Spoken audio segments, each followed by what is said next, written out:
Kama wewe ni mchimbaji, mkulima, mwana Geita na unamuelewa Dr. Samia Suluhu Hassan na tarehe 29 unampa kura, nyosha mkono. Usiponyosha we mchawi.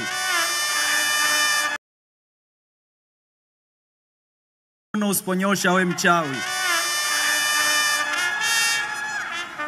Ndugu mgombea, awali ya yote nitumie nafasi hii kumshukuru Mwenyezi Mungu kutufikisha hapa. Geita, kama walivyotangulia kusema wenzangu na kama alivyosema Msukuma, ni eneo ambalo limegawanyika katika shughuli za uchumi kubwa tatu. Sehemu ambayo ya kipato kikubwa, madini, lakini vile vile kilimo na ufugaji.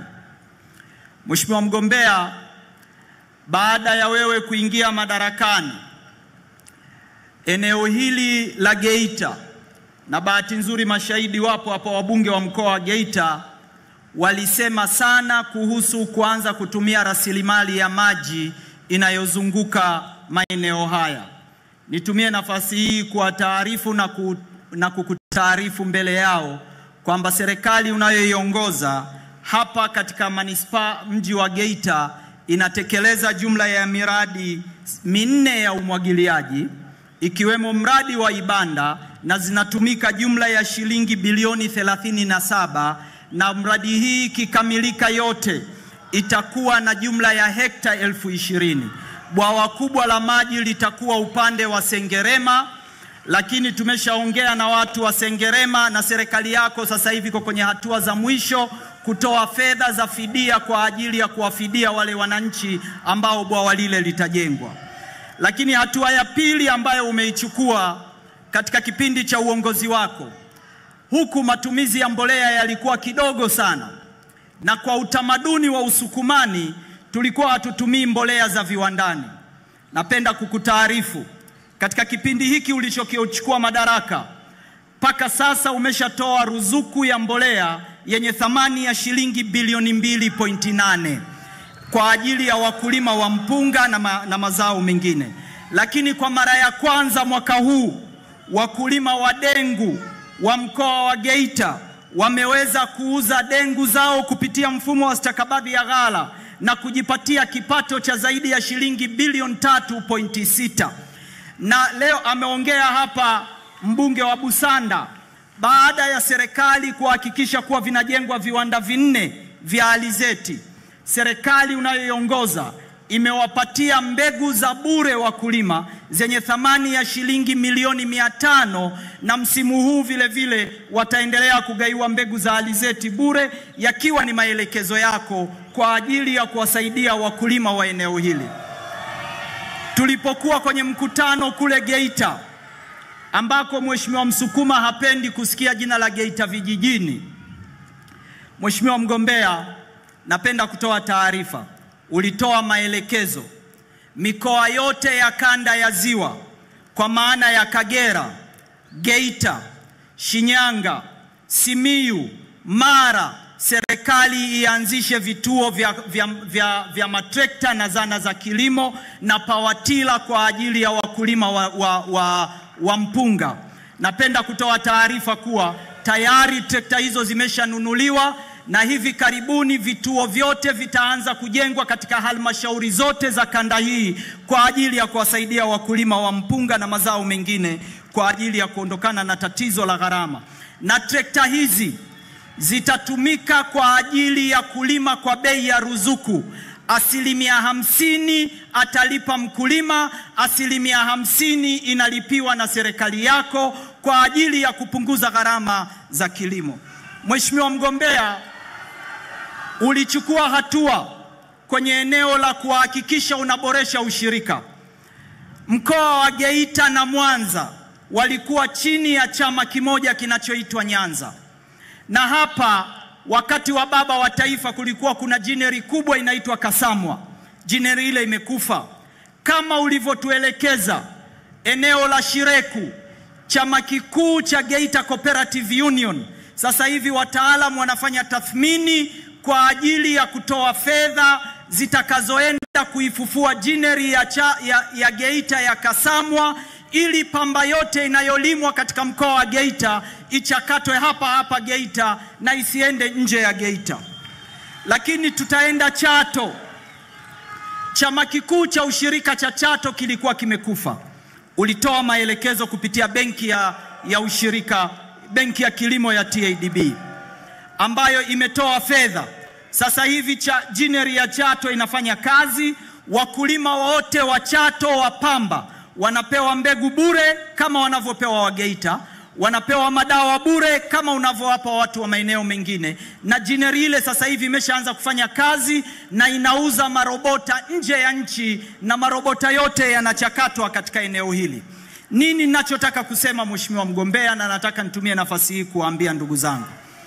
Umetupa maelekezo kwa ajili ya kuanza mradi mkubwa wa maji kutoka Ziwa Victoria kwa ajili ya umwagiliaji. Wilaya zote za mkoa wa Geita zitafaidika. Na miradi hii itahusisha ukanda huu wa ziwa, utaenda mpaka mikoa ya kati na mikoa ya upande wa magharibi kwa maana ya Kigoma na Tabora. Miradi hii inaweza ikachukua zaidi ya miaka 10-15 kuikamilisha. Ndivyo unavyofikiria kwa ajili ya taifa hili. Maana yake ni nini? Watu hawa wote kote tulikopita, asilimia kubwa ni vijana.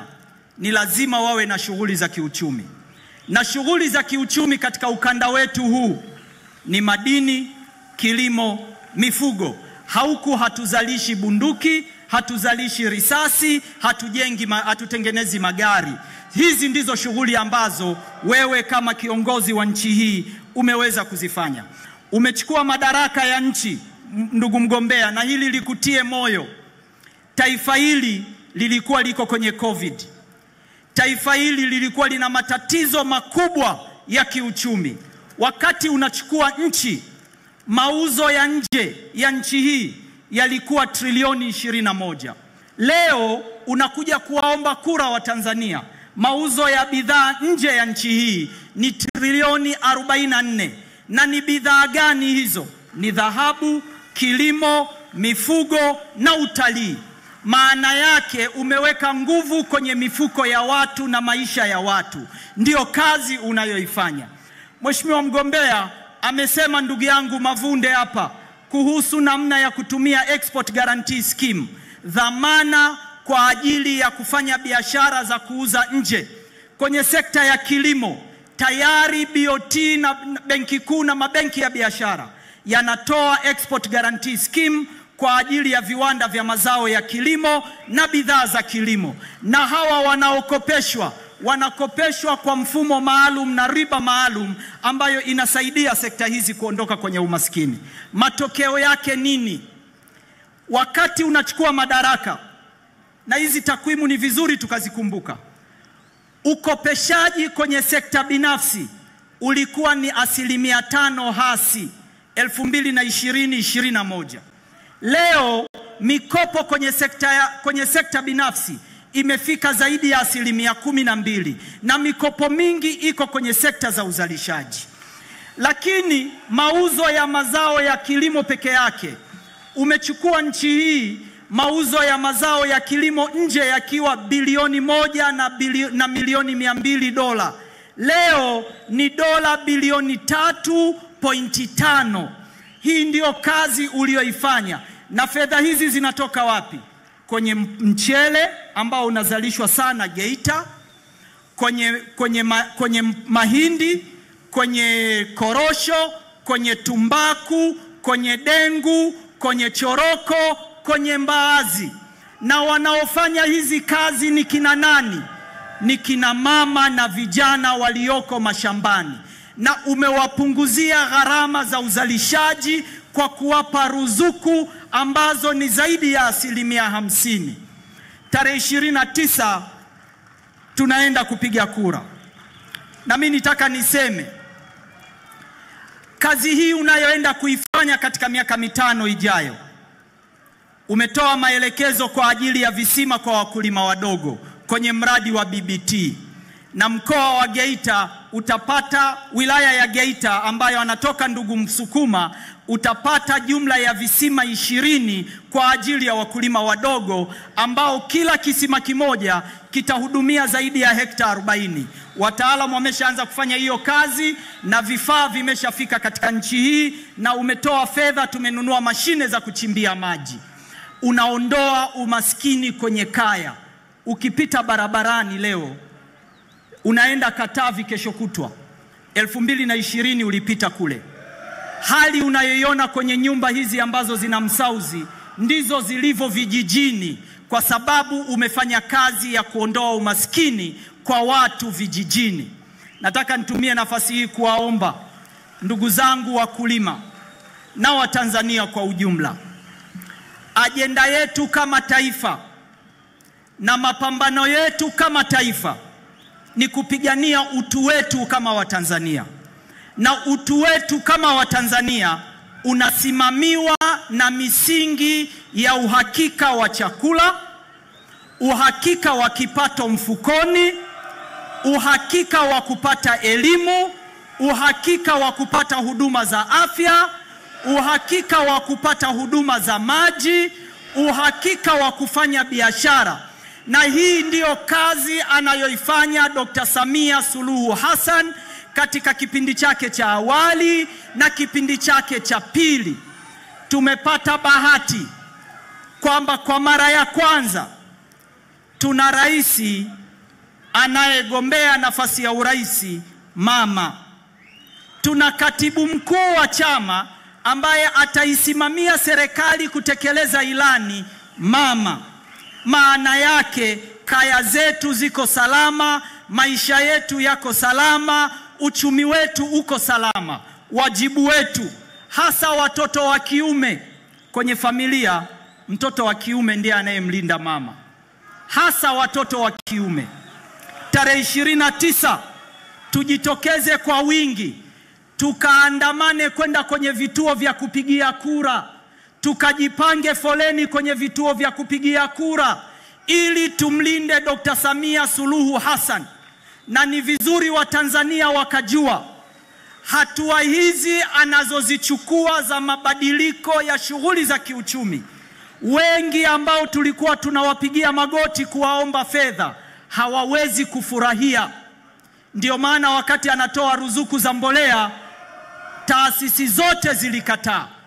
Taasisi zote za kimataifa zilitupinga. Tulipoanza wakaja.